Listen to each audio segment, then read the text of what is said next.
Object Sensations by Emilie Gossiaux and Seo Hye Lee, curated by Cachia.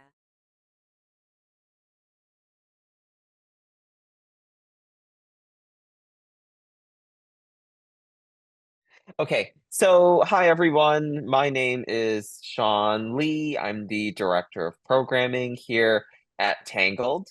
Um, I've been given a sign name recently, so this is my sign name. Thank you to Gayatri Prasad for giving me that. I feel so blessed, so honored.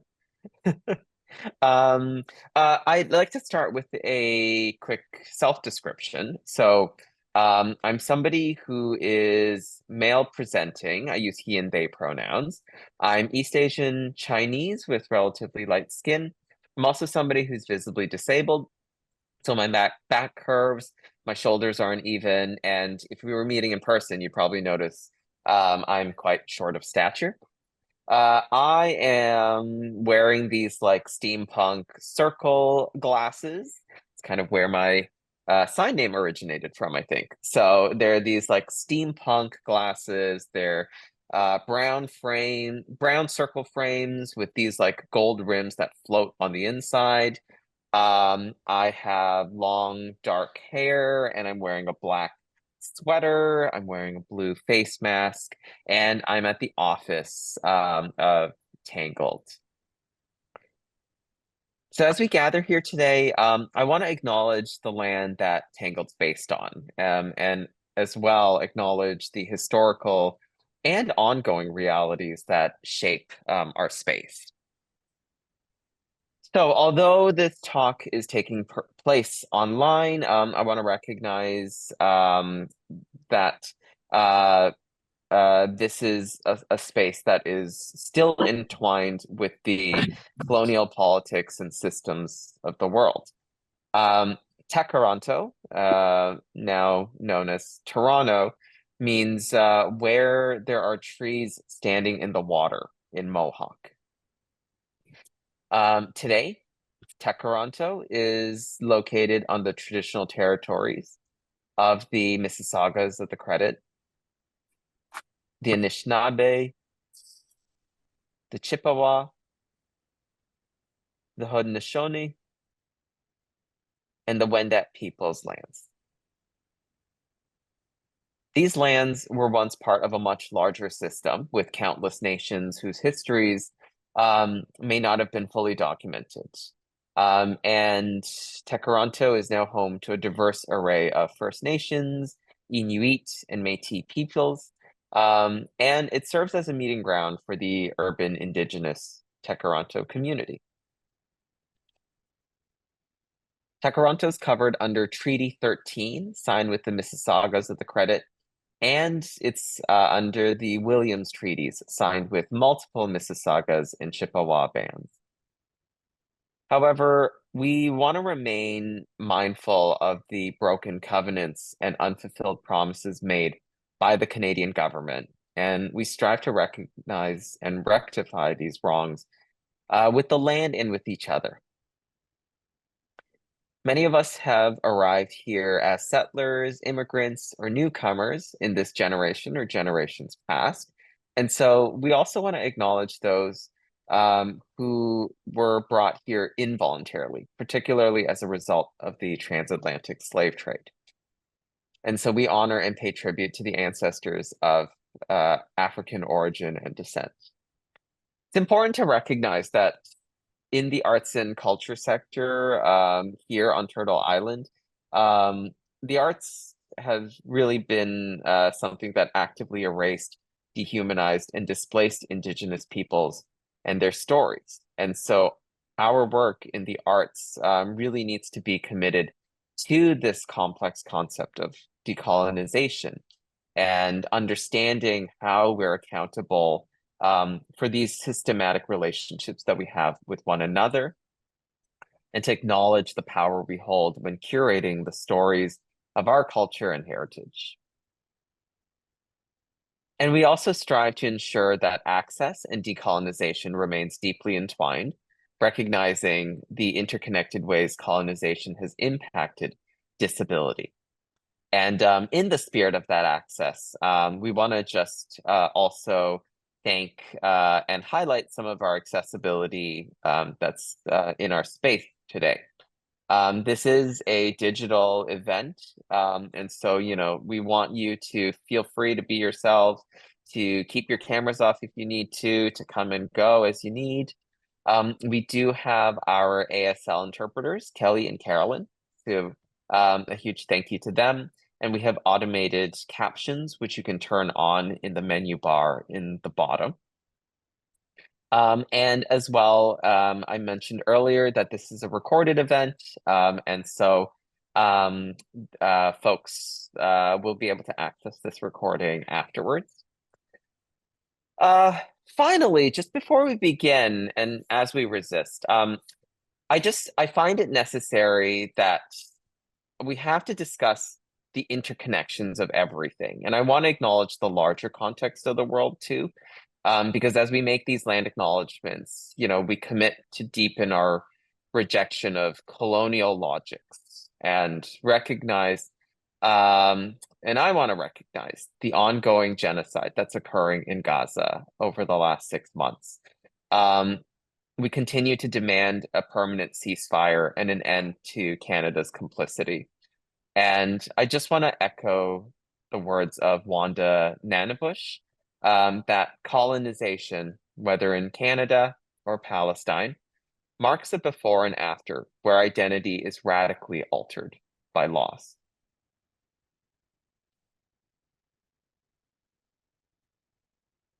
So, as we begin, I want to thank our funders, especially the Ontario Arts Council, for making this exhibition possible, and introduce to us Amanda Cachia. Amanda is a curator, consultant, writer, and an art historian who specializes in disability art activism and access in the museum. She is assistant professor and assistant director of the Master of Arts in Arts Leadership graduate program at the Catherine G. McGovern College of the Arts at the University of Houston. So she is a 2023 grantee of the Creative Capital Andy Warhol Foundation Arts Writers Grants for her second monograph, Hospital Aesthetics, Rescripting Medical Images of Disability. Her first book, The Agency of Access, Contemporary Disability Art and Institutional Critique, is forthcoming with Temple University Press. So, without further ado, Amanda, I pass it over to you, and I'll be turning off my camera. Before, there's a little bit more to do. For anybody who needs any sort of access support, we've got a number of Tangled staff who have labeled themselves as access doulas. So if you need any tech support or anything has come up, please feel free to message them, and they are very happy to help troubleshoot with you. Now I'll pass it to you, Amanda. Thanks. Thank you, Sean. Hello, everyone. This is Amanda Cachia. Sean and Tangled, thank you so much for all of the great work that you've done and your entire team to host this wonderful exhibition with two of my favorite artists. So I'm going to be introducing them in just a moment. But first, I wanted to also give a land acknowledgement and acknowledge that the land I occupy today here in the city of Houston serves as a site of Indigenous peoples. I'm going to go ahead and put my land acknowledgement in the chat, and perhaps Access Doulas can help make that more accessible for everybody too. But I'm not good at pronouncing the names of the various tribes and the various nations. So I wanted to put that in the chat to make sure that that was covered efficiently. Self-description, I'm a white woman. I'm of short stature, like Sean. If you meet me, you see that I'm 4'3" tall, and I have a rare form of dwarfism. I have brown curly hair and brown eyes, and I'm wearing red framed glasses today. I have my earbuds in my ear for today's event, and I'm in my home office at the moment. So I have a bookshelf behind me and some artworks hanging on the wall, and just kind of like various knickknacks and things like that. I'm wearing a black jacket and a black shirt with red and white flowers on it today, and I have some pearl earrings on. So the format for today's discussion and presentation is that we'll have Emilie Gossiaux go first, and then Seo Hye will also go after. And I'll read out bios for each artist based on the presentations, which will be 15 minutes each. At the end of the presentations, in which they'll be also sharing a PowerPoint with image descriptions, we'll have Q&A. And we encourage you to put your questions in that chat so that we can feed those questions to the artists here. So first up is Emilie.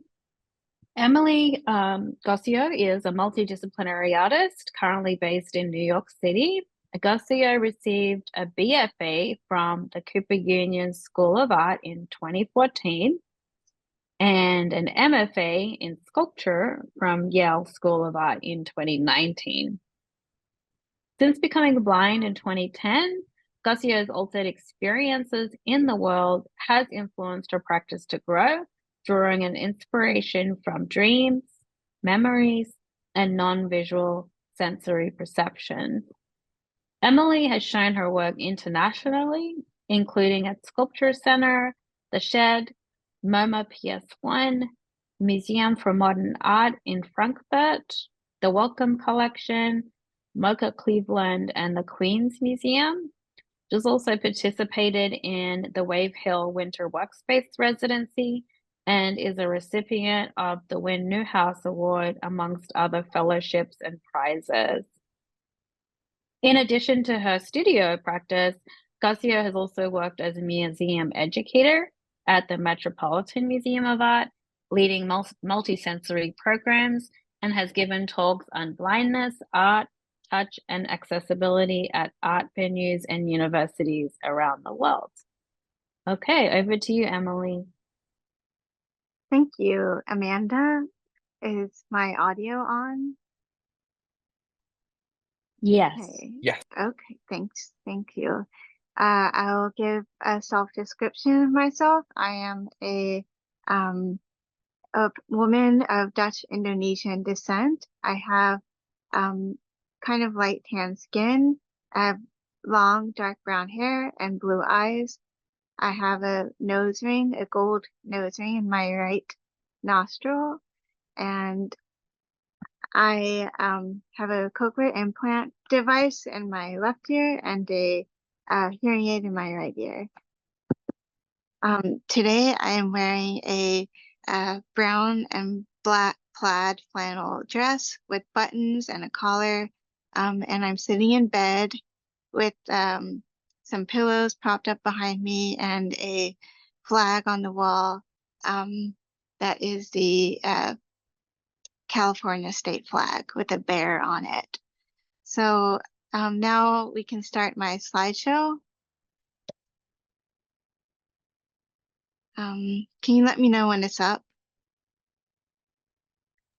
Yep, we are just about to start up your slideshow, Emilie.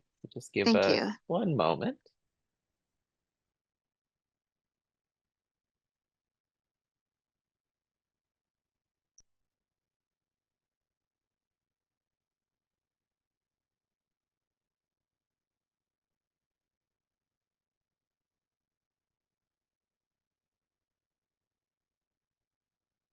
Thank you.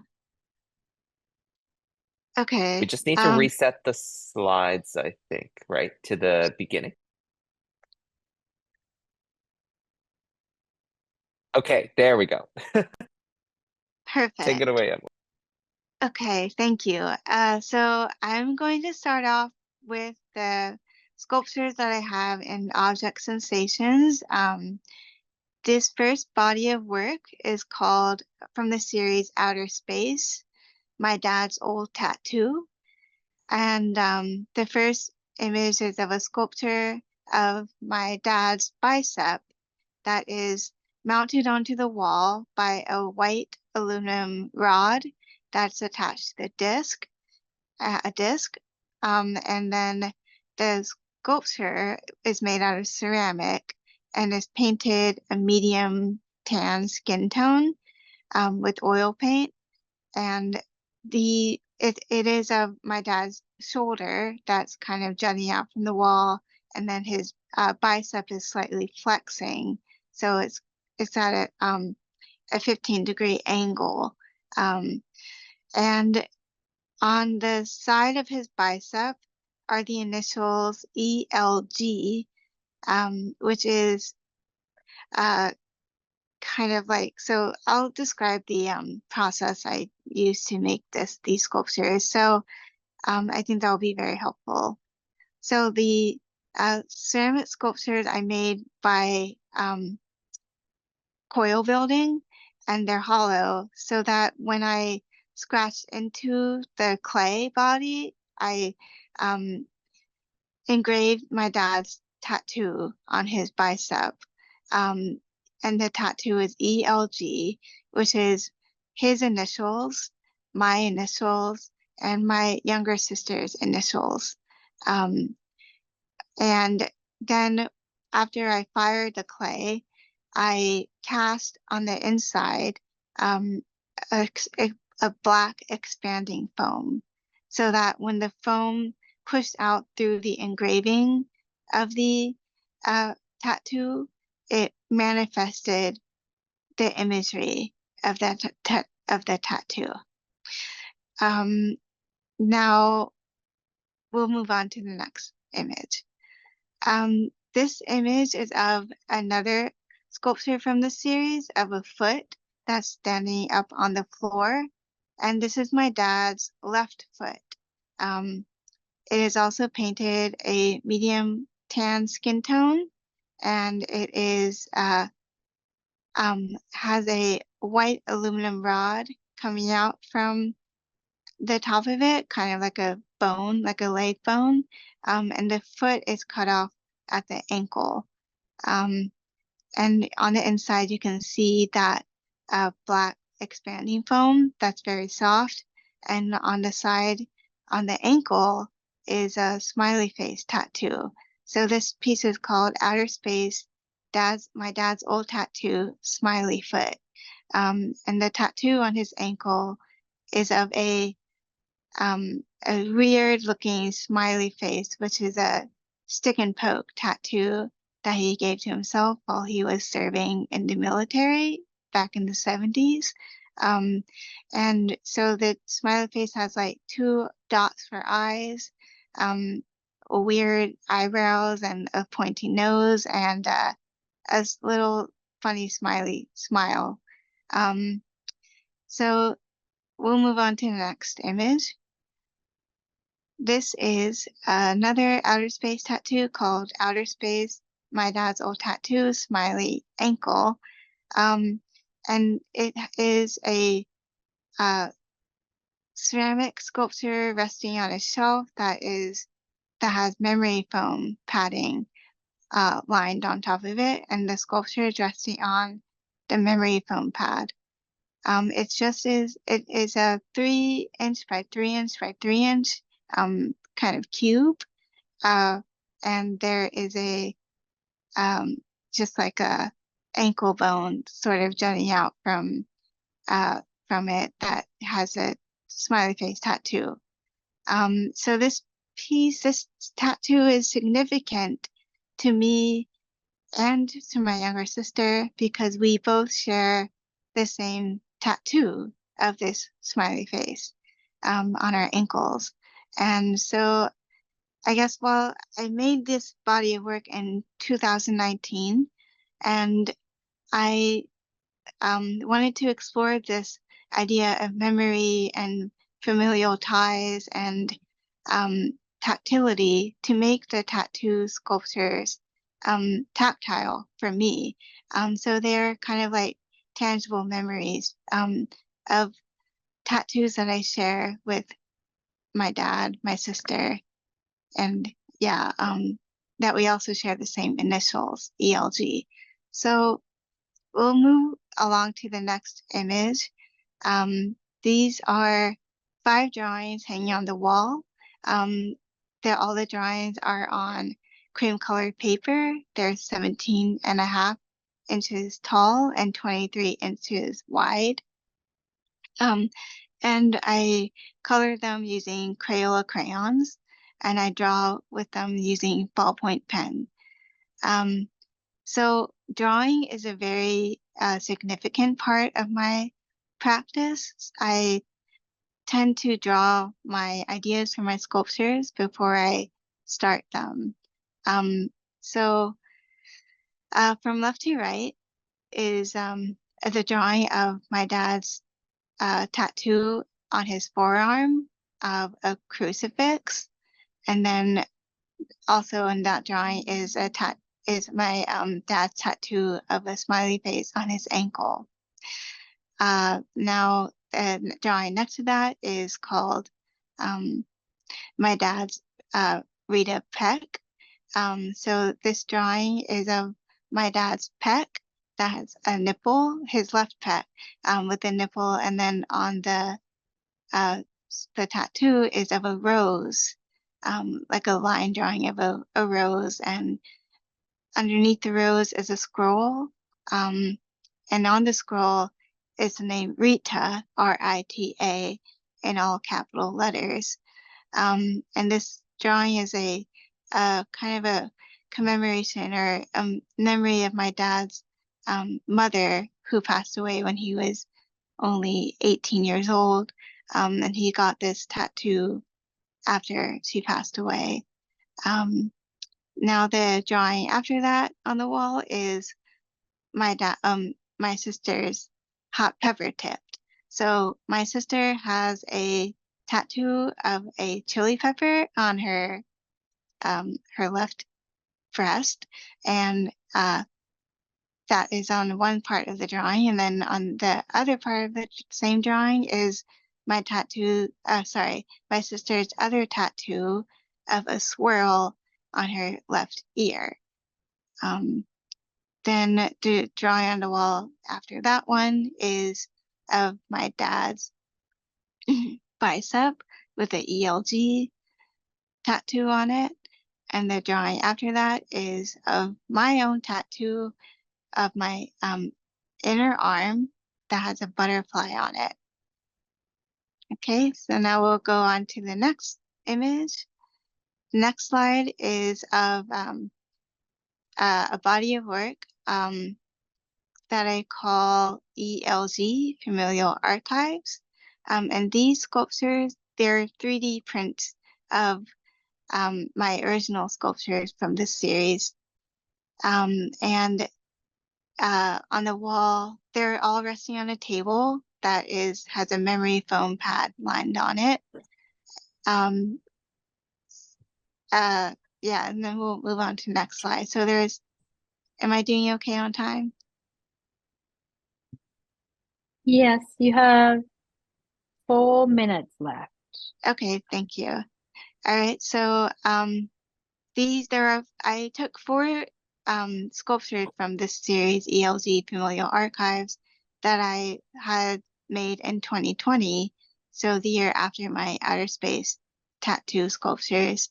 And what was so awesome and cool about this project that I did, that was a collaboration with Tangled, was I 3D scanned my original ceramic sculptures, and they printed it out in a lab in Toronto.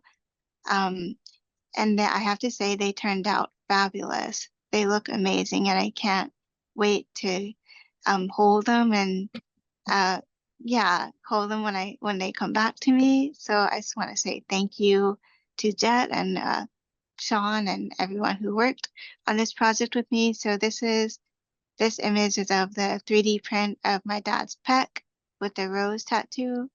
And then the next image is of my sister's hot pepper tit. It shows a 3D print of my sister's left breast with the chili pepper tattoo below her nipple. And then after that is my sister's ear, with the tattoo of a swirl. And then the image after that is my inner arm butterfly. So yeah, I just want to say thank you all, and look forward to the Q&A after Seo Hye. Thanks so much, Emily. You still have 2 minutes remaining, so that was pretty Well, good. yeah, I mean, I also want to say that all the work of the sculptures are meant to be touched. And I, yeah, just like very thankful to have this opportunity to show my work in this space where they can be touched and interacted with. Absolutely. That's fantastic. Okay, thank you so much. I'm looking forward to engaging in some Q&A at the end. I wanted to let everyone know before I go and introduce the next artist that I put in a link for the Tangled website in the chat. And it's basically the bios that I've been reading out for the artists, so you can get access to that as well, plus more images and more information about the exhibition itself. So I wanted to make sure that everybody was able to see that in the chat. Somebody else just posted that again, which is excellent. So now I'm going to go ahead and introduce our wonderful next artist. So let me go ahead and open that up here. Okay, so Seo Hye Lee is a London-based South Korean deaf artist, drawing on her personal experience of hearing loss and of being a cochlear implant user. Seo Hye explores the world of sound and silence through the mediums of drawing, moving image, and multisensory installation. Recent works include her moving image piece, Sound of Subtitles, which examines the use of subtitles in archival footage, Many Shapes of Volume, which explores the physical nature of sound, and How Loud is Too Loud, which investigates the use of AI in hearing technology. In her work, Seo Hye aims to promote the use of accessibility and collaboration, frequently finding inspiration in the collective and individual experience of sound. So over to you. Hi, I'm gonna share the presentation. To start with the main screen. Hopefully it has no technical issues. Oh wait, not this one, sorry.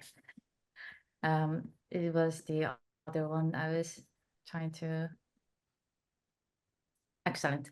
Okay, can everyone see the presentation that has object Yes. sensations with my name underneath? Yes. So I will start with my description myself, which I am wearing black top, and I'm an Asian woman, South Korean, in 30s. I have short hair, just below my ears, above my shoulders, and I'm sitting in my spare bed, in the bedroom, and with my colorful poster behind me, with this little bit books lined up, and then gray closet door behind me. And I use pronouns of she and her, and I'm light skinned as well. So yeah, so I'm just gonna go ahead with sharing the slides. The next slide is with the title "There's Many Shapes of Volumes" in 2024. And I will start sharing the image of the work. And the photograph shows the installation view of Many Shapes of Volumes. The image is taken from the corner of the room with all 5 vases on display on white plinth. There is one vase fixed to the wall. Each of the white porcelain-based vases vary in size and shape. Yeah, so this work was like with Tangle's art, was like second version of the original work. It was in London in 2019. So that is 2024 version has evolved and also has changed in texture and material to enhance the experience of sonic tactile experience for the audience. The second photo is the same work with many shapes of volume. The photograph is taken from the corner of the one plane upon which there is one rounded vase. The vases and planes are all painted white. They all vary in shape and size. Some of the vases are smaller and rounder, and some are tall and slim. There is one single vase fixed to the wall, which is positioned further away. I will wanted to provide the experience of being able to go around the plinth in accessible manner, and also allow one to go up to the wall and to be able to listen without having to scoop down or sit on the plinth. So it allowed the audience the flexibility to be able to explore the space, and also be have a freedom to go to which vase you want to go up to and experience the sound. Two photographs shown side by side of two separate vases. The porcelain vases are both round curved shapes. The vase on the left-hand side, it has wide opening, and the vase on the right has tall, slim opening. Both vases are photographed on top of the white plinth. The photographs are taken within close range, causing the space behind the vases to be out of focus. These images are like quite taking close range to show the texture that is with porcelain. And the first version in 2019 was made with the clay glazed stoneware. And this is porcelain, which was a lot lighter and a lot more, a lot easier to resonate with the sound, and like vibrate a lot more stronger, which meant like it was more stronger experience compared to stoneware material. Next image is two photographs shown side by side of two separate vases. The porcelain vases are both round, curved shapes. The vase on the left-hand side is tall with a small opening. The vase on the right is fixed to the wall and has rounded shape and a wide opening. So these vases had different openings to shape, so that it allowed the sound to emit in terms of like whether the wider opening had the sound was just go straight out, which kind of meant like less vibration compared to the one that has smaller ends. So I wanted to experiment with the size and the shape of the vases to see to allow for the audience to be able to see the difference in terms of like the strength of the vibration or the size of the vases, and then provide that tactile experience. So next photo is the photograph of the person leaning and placing their ear to the opening of the vase fixed to the wall. The person is crouching with one hand to their knee and one hand holding onto their cane.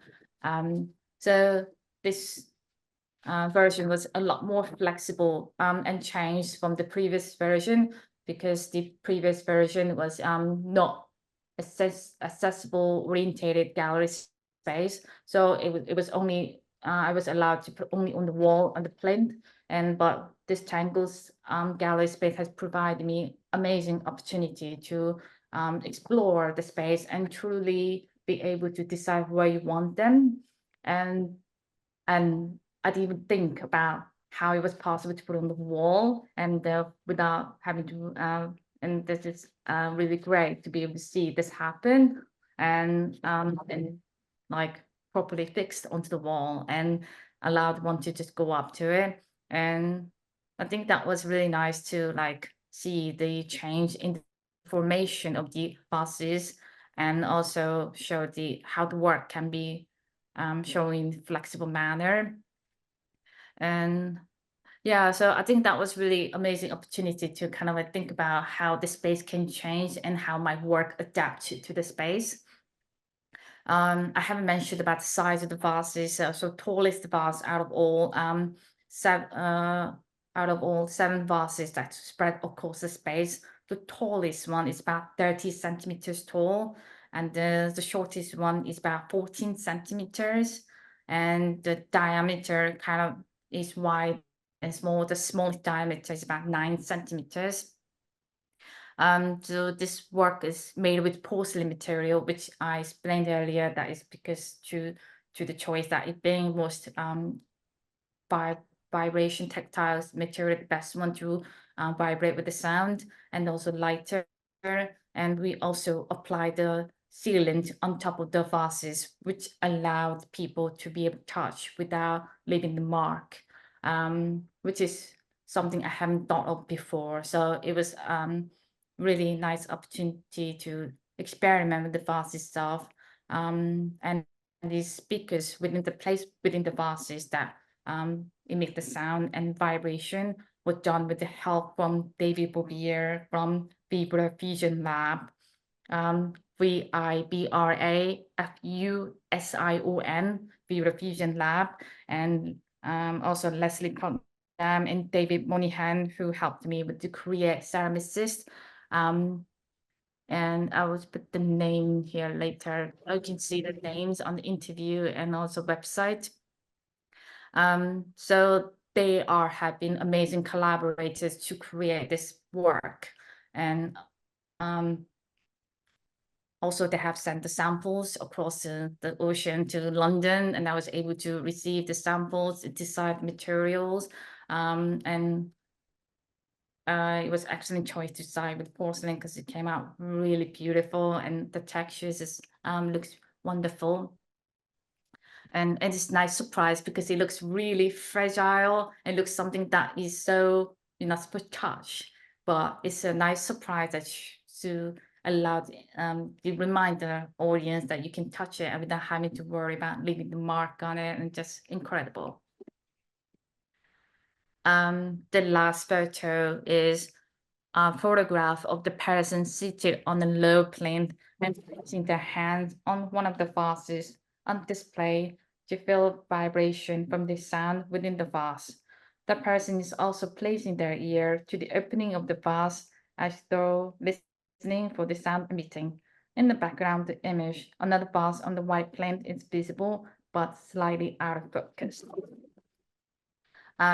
So in this, as you can in this image description, the person was encouraged to sit on the low sitting plane and be able to actually hug it in a way, I guess, and touch it, feel the sound, and kind of provide that intimate experience of the sound.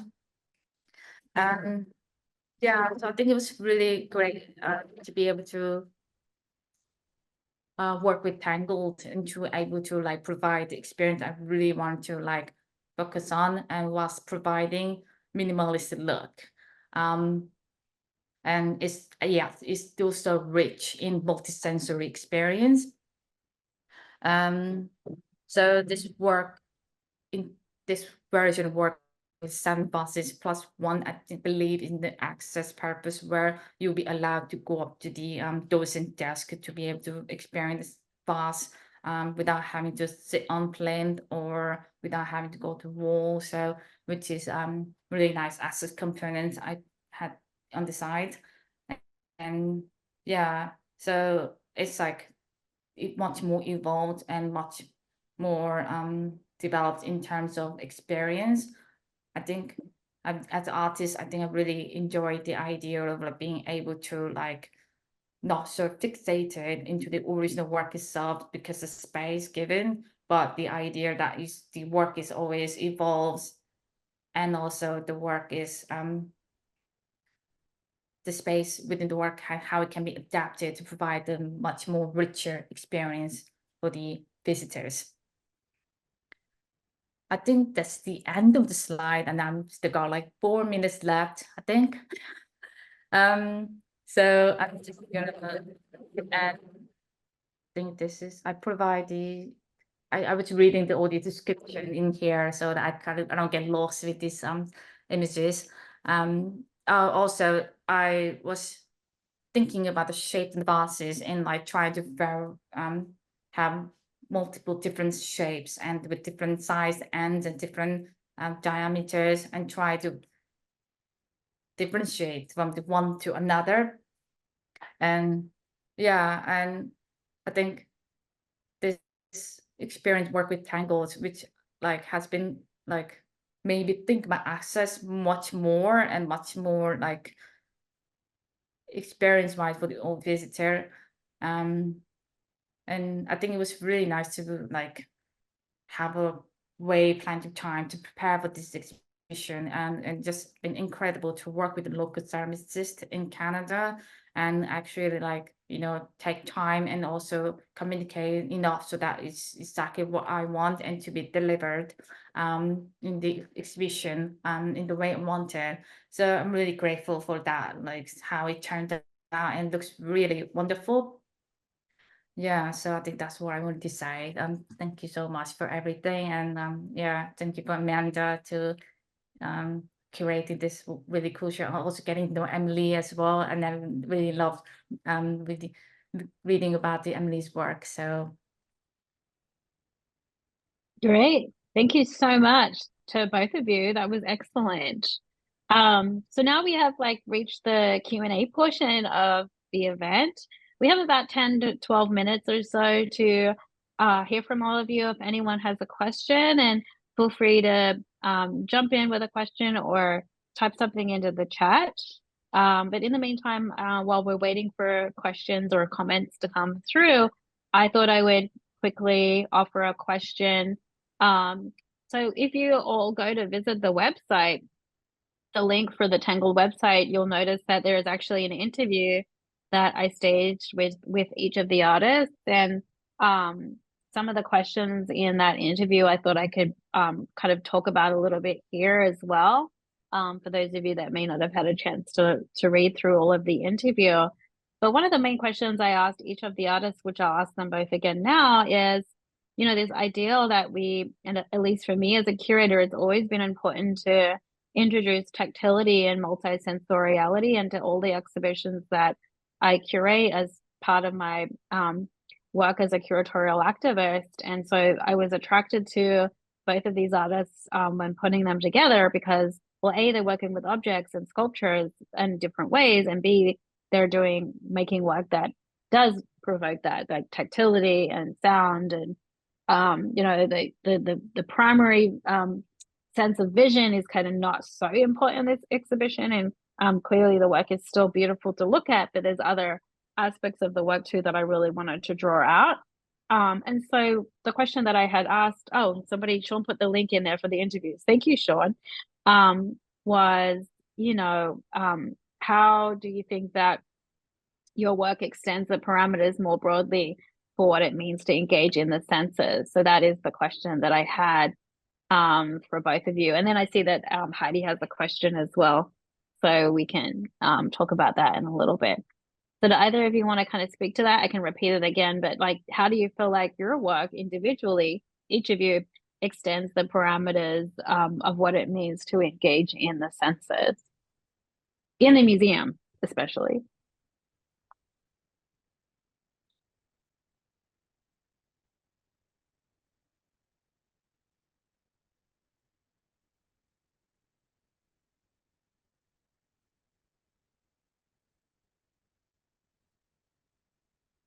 should I go first? Yeah, jump in. Can you repeat the question in the chat, and just make sure Yeah, I'm sure. a bit lost Yeah. in the chat, the auto captioning bit. Yeah, sure. So I think I'll write it in the chat for you.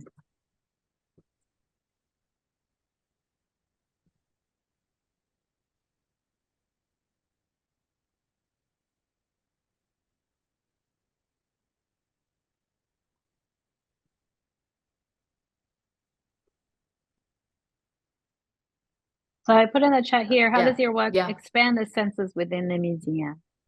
I think the first version of the Tate exchange with shape art was within the modern this Tate modern. The space itself wasn't so like it was commercial space in a way, so it was mainly focused on like visual element rather than like in terms of like experience itself. I think it's so what this second version with the tangled art did in terms expanded with the sonic element and how it made people to be able to feel much more focus on touching element, tactile experience rather than the visual, and by holding back the visual elements of the work that I did back in 2019.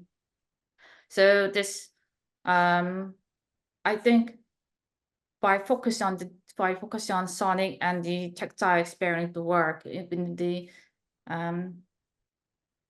multisensory sense, and think that was like works really well in like want to have intimate experience to actually one-to-one kind of experience for the audience. I think that was like what I wanted to focus on and provide that like not necessarily collective, maybe it's more like one-to-one experience I wanted to focus on, that it allowed people to have flexibility how they want to experience, whether you sit on the plane or whether you go up to the wall or whether you go up to docent's desk and experience the vase itself. So I think that work has expanded in terms of like flexibility in how giving the audience to decide how they want to experience. Yeah, I think I'm not sure that I answered the question that way. Yeah, I think that's great. What about you, Emilie?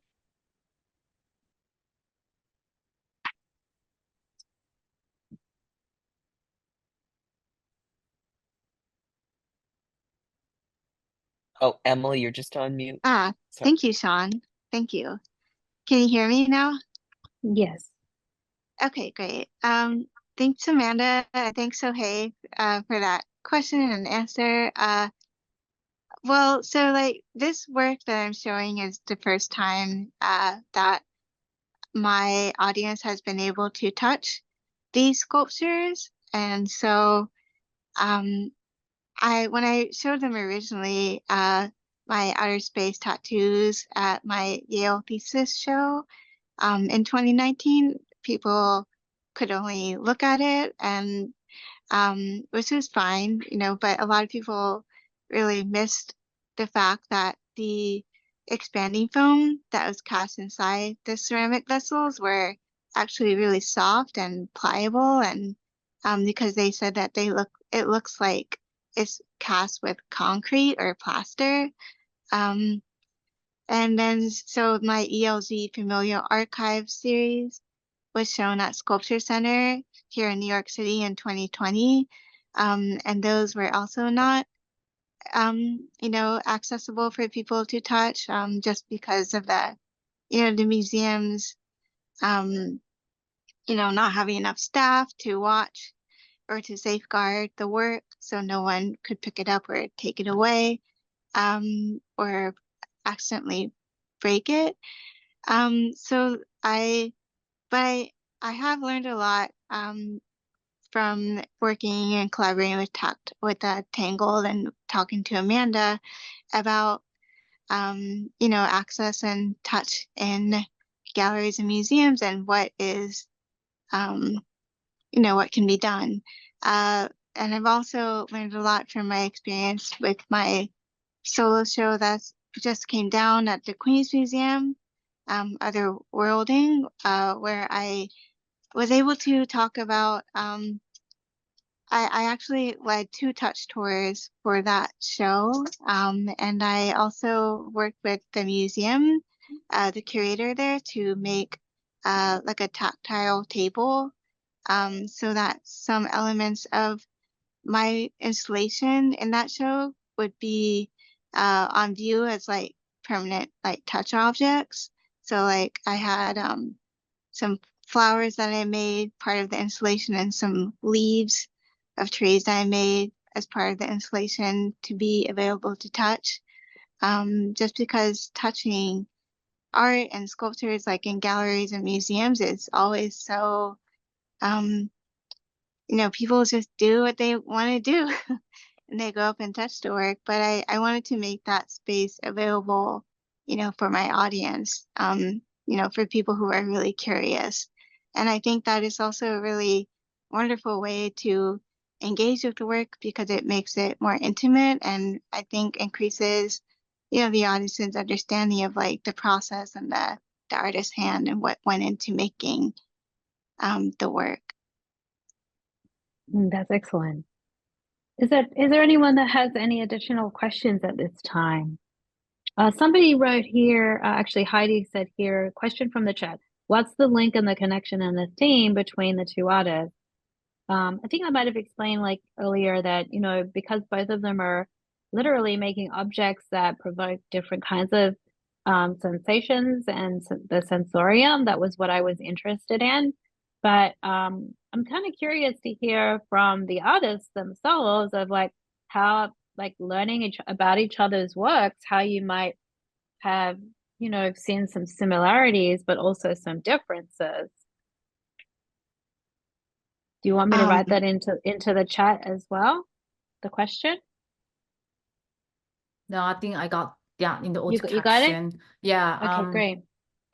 For me, I learned from Emilie about the works in depth about through the interviews and the presentation we just went through, and yeah, I mean, I absolutely love Emilie's work. I think it was really nice surprise to find it was soft and like the kind of like material, the ceramic, like Emilie mentioned earlier. It looks like hard concrete material when you see it, but it's really nice surprise to like find it's different material, different texture that you think is from preconception you had before.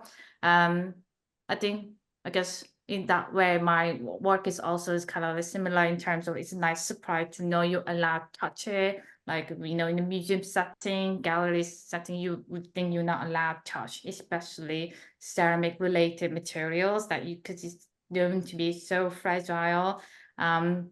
It's really nice to know that you're allowed to touch and you're encouraged to interact with it and also be, have one-to-one interaction, engagement with the work. Yeah, I think that's really a nice surprise that our work provided for the audience.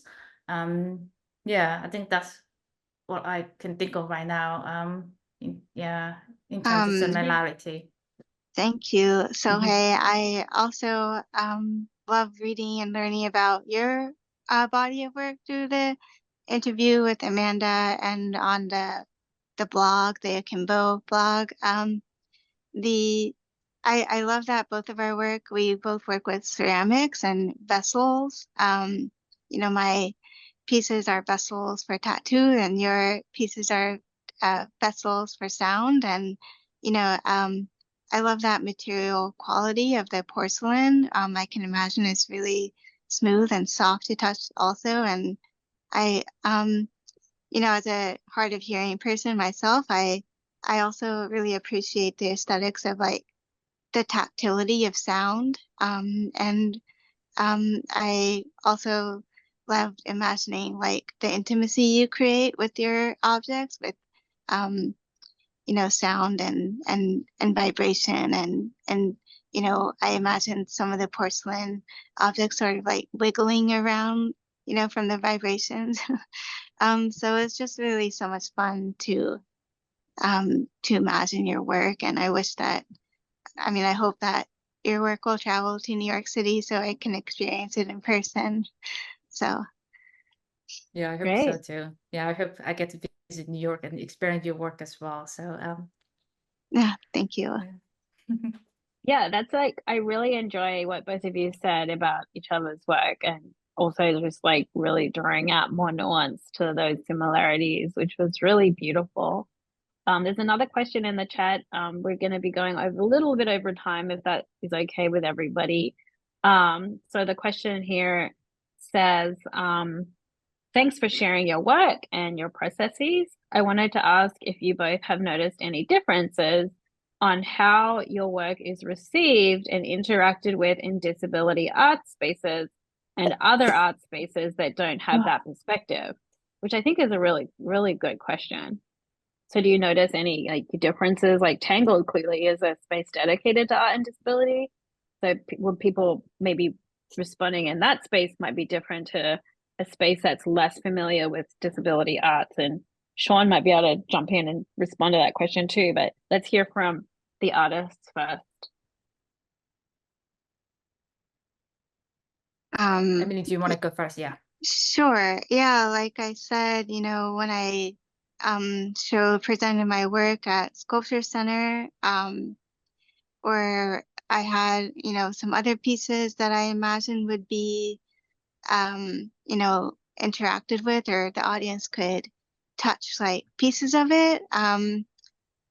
It was very you know, a component of the work, you know, for the audience to be able to interact with it in a way. And I don't think that a lot of galleries or museums are very perceptive to that, that sort of audience engagement, for different reasons. And, you know, so what I do now with my practice is I try to make it, my work, or when I show it, to, I think it's important to set boundaries, but I also think it's important for the work to be accessible and for it to be, presented in a way that the artist wishes. So it's just like, for me, like what I'm working on is to make accessibility part of my practice, and to, I guess when I talk to curators and,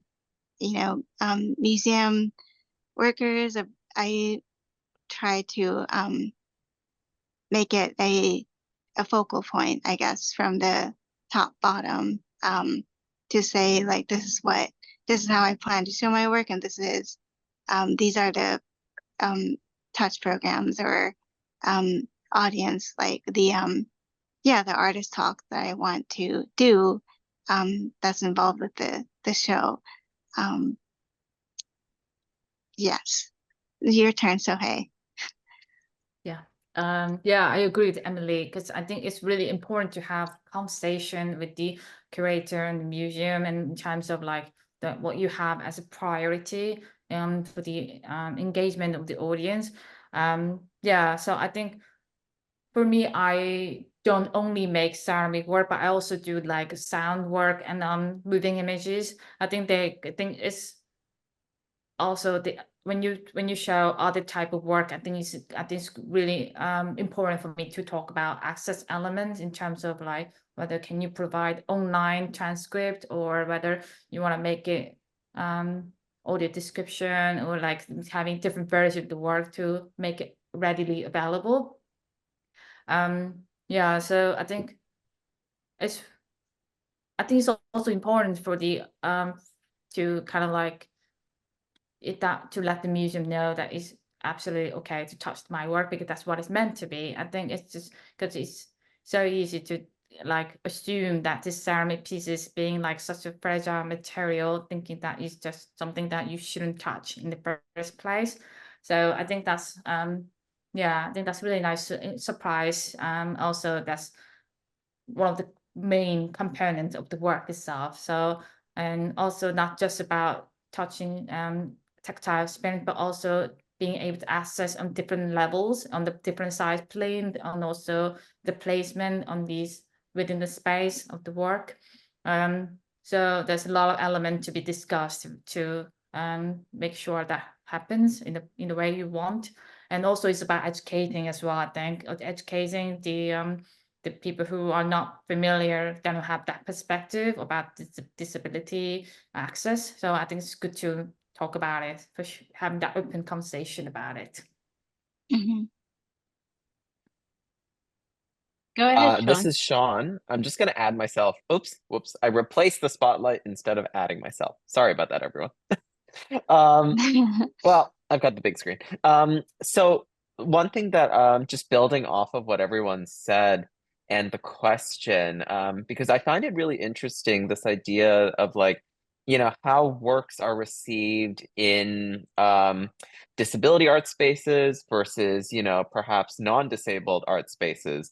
But what's interesting to me in this case, because I think Amanda, you've had so much experience working in institutions and with institutions that what happened with Tangled was like, I think we really transformed. I find that Tangled as a space has this very kind of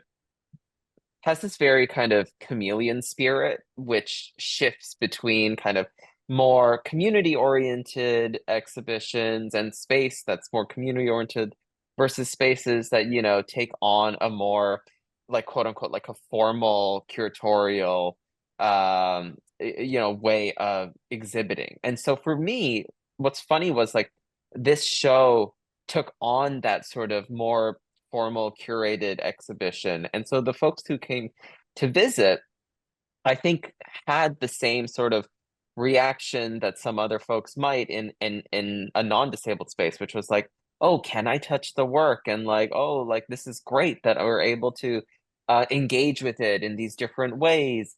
And so I think like in some ways, it's more about how the work is curated and how folks feel they are or maybe aren't invited to interact. And in this case, we had a lot of signage done in Braille, done in, large print, and instructions. Something we haven't had before, actually, was instructions on how to interact. And we had great language thanks to, thanks to the interview that you did. And there was something that Emilie had said, actually, which was that, these objects are tattoos of folks in like my family, and so these are intimate kind of moments. Please touch these with respect the way you would touch somebody's real tattoo, right? Or like if you're invited to, if you're invited to touch somebody's tattoo, how would you touch their tattoo? It would be with respect. It would be with like a degree of respect is actually the word I was looking for. And similarly with Seo Hye's, the way that they've been placed are meant to invite people to not just try to lean on the plinth, but rather there's ones placed on the wall at different heights, and there's a handheld piece, which was different from Seo Hye's past show, which people could actually take and feel the full sense of the VibraTactile technology, thanks to VibraFusionLab. So I guess where I'm going is that not only is there that perspective of works being interpreted in disabled versus non-disabled space, there's also that idea of like kind of the like more formal versus the less formal exhibition coming into our space and how that gets interpreted as well. And I found this show really tackled a lot of those ideas of how do you create a space that is still the sort of maybe formal like exhibition setting that other non-disabled galleries would take up, but also be invitational to folks from like the disability community. That's an excellent response, Sean. I was also thinking to myself from like a philosophical point of view, or maybe there's no such thing as a non-disabled space because all spaces should be disabled. But we also know that is a kind of a utopian perspective. And I think that, more museums and galleries are moving towards being more inclusive, clearly. But Tangled, in my mind, is no doubt a leader in showing kind of these more mainstream, larger museums how to be more inclusive by the strategies that you implement, by the types of exhibitions that you curate, by the wonderful artists that are welcomed into your space, such as the two artists here with us today. So maybe that's a nice way to close our event. I'm just conscious of the time. We're a little bit over, but thank you so much to everyone involved, all the wonderful team at Tangled. Sean, it's been a true pleasure to work with you as always. And to the wonderful artists, I've really so enjoyed Emilie and Seo Hye working with both of you. You're both really talented artists, and I look forward to seeing all the next projects that you do in the future. And thank you so much to all the Access team. You've done a wonderful job. Thank you. Thank Thank you. you, Thank Amanda. you. And yeah. Yeah, Thank you. thank you. Thank you. Thanks everyone. Great. So we'll stop the recording now, and we'll be posting this hopefully soon once we've cleaned it up and edited it. And just again, such a privilege. Thank you, Amanda, Seo Hye, Emilie. This has been such a rich experience and exhibition that folks have truly, truly just loved. I can't tell you how often we've been told that this is one of the most kind of beautiful exhibitions that we've had. And so just a huge thank you to everyone here. Thank you as well to our ASL interpreters, Carolyn and Kelly, and to all of our access doula, and for all the folks who came and made space to come by today. Thanks a lot. Take care, everyone. Bye. Thank you. Bye. Bye. Bye-bye. Tangle Art Plus Disability logo.